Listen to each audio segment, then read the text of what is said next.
Hey guys, thanks for tuning in. My name's Julian, aka Harangi. Today I want to bring you a new series called No BS, where I review your favorite Dragonball, resin statues, PVC figures, trading cards, and all other kinds of collectibles, alright? Today we're starting off the series with a nice one. We got the figure class Mastered Ultra Instinct Goku in quarter scale. You're probably familiar with this statue. It's been out for a while, it came out last year. I've owned this one personally for several months now, and I just thought I'd give you guys a bit of an honest review. If you're like me, before you make a statue purchase, you probably do a bit of research beforehand, look up some other YouTube reviews and whatnot on that studio or on that statue if it's already been released.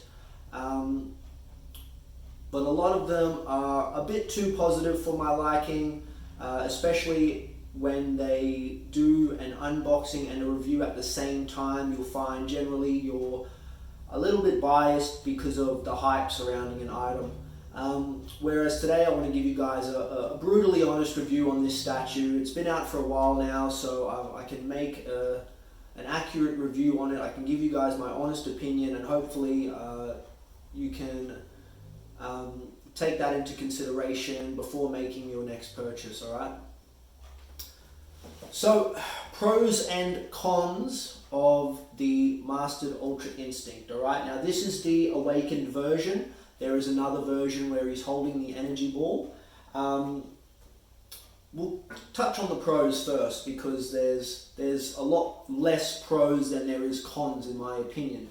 Now I do love this statue. It's the best statue in my collection at this present time. First of all, the sculpt on Goku is pretty much flawless. It doesn't get any better than figure class when it comes to their sculpts on their resin statues. The paint is awesome. There's great texture. It's really, there's not much to nitpick on at all with the figure itself. Now, it does come with a second head if you aren't familiar. So it's just magnetic, comes off pretty easily. And then we can put on the LED head, alright? So the way this one works, you just open up the face, hit the switch, and that can sit on there in its place, alright? So you've got interchangeable heads. I use the non-LED head most of the time because a point I'll touch on shortly is the LEDs aren't very good on this figure. Alright, so as I mentioned, it's a really great sculpt. Very high detail. Even with the Android 17 and the freezer on the base, they look really great. The base itself is really well made, pretty sturdy. It's a fairly heavy piece, and I'm really happy I made the purchase. But it's not perfect. So a few of the cons of this statue. Now, if you know much about this statue, you probably would have already heard that it is a very high chance it's going to arrive in pieces. So when I got mine, there was two major breaks with the statue. The first one was on the large piece of aura. Now I'm not sure you can see it, but it was basically cracked straight through there. And I've managed to super glue it back on, and it's been holding up alright ever since. But again, like there's no saying for sure how long it's gonna last, and even as I look at it now, it's not perfectly flushed. It's a bit of an angle because of that break. Don't be surprised if you receive this statue and it's broken. Another major break on this was his foot. So when I received it, his left foot was basically clean snapped off. And I again super glued it back on. It's not the load bearing foot, luckily. When you place the statue in, the engineering and the structural support runs through his right foot. Okay, so it was easy to glue the left one back on. thankfully, yeah, it's been holding up alright. It's been about close to 6 months since I received this statue, and it's does the job. It looks good.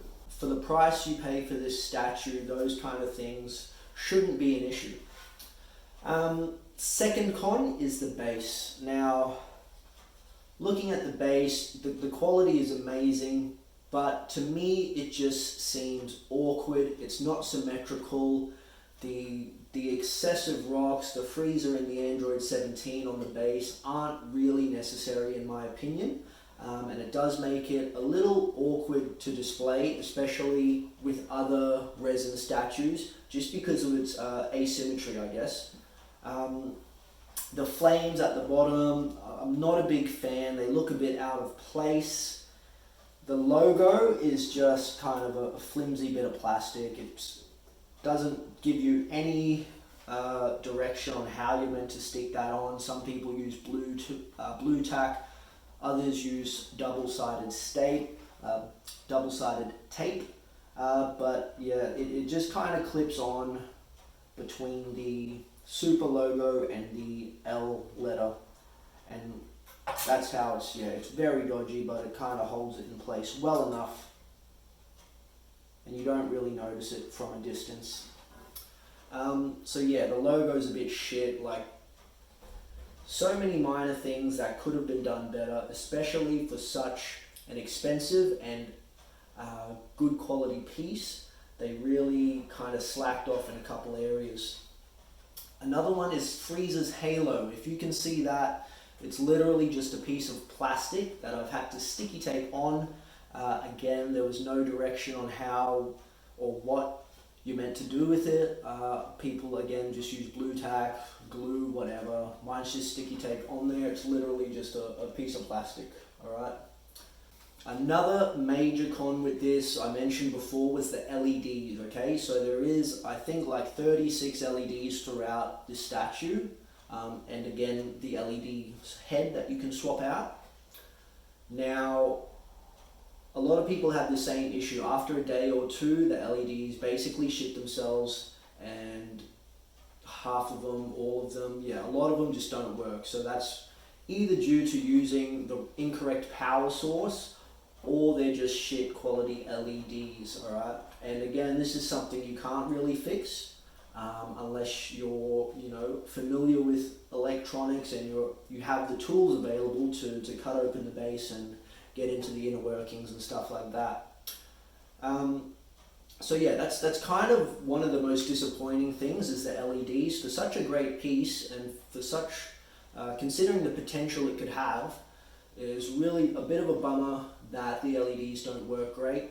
From my understanding, they did offer a replacement base with a new set of LEDs, but from what I've seen, those replacement bases weren't exactly the same. They had trouble fitting in the auras, and all the pieces didn't fit properly, so it was a bit of a hit and miss.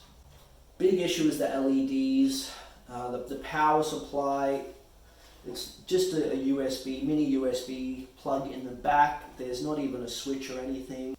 Yeah, it didn't come with a power cord, didn't come with batteries for the interchangeable head, whereas other resins I've received do come with power cords, do come with batteries. So those little things make a difference, okay?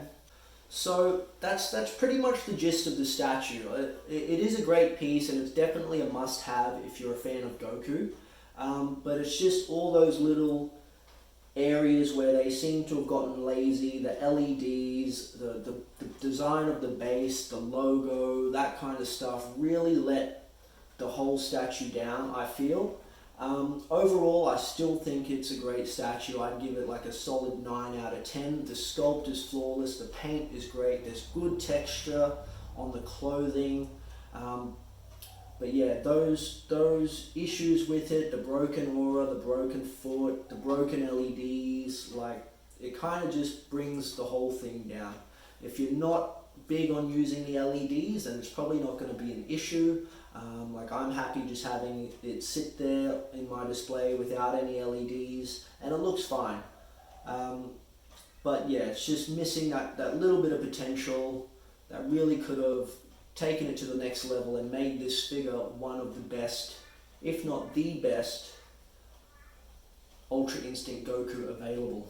Again, I do recommend this statue. It's a great piece, but there were a lot of flaws that you need to consider,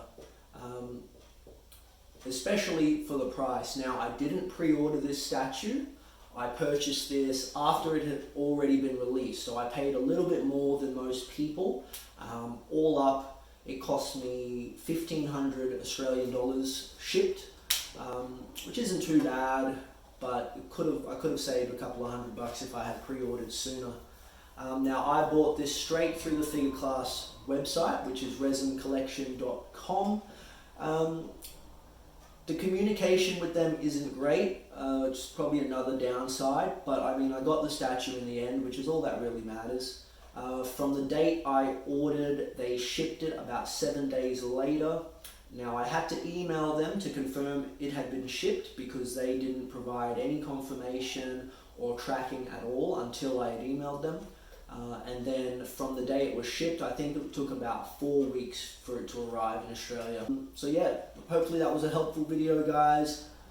Don't forget to subscribe, chuck a comment below, let me know what you think, and I should be back soon with another review for you guys. Peace.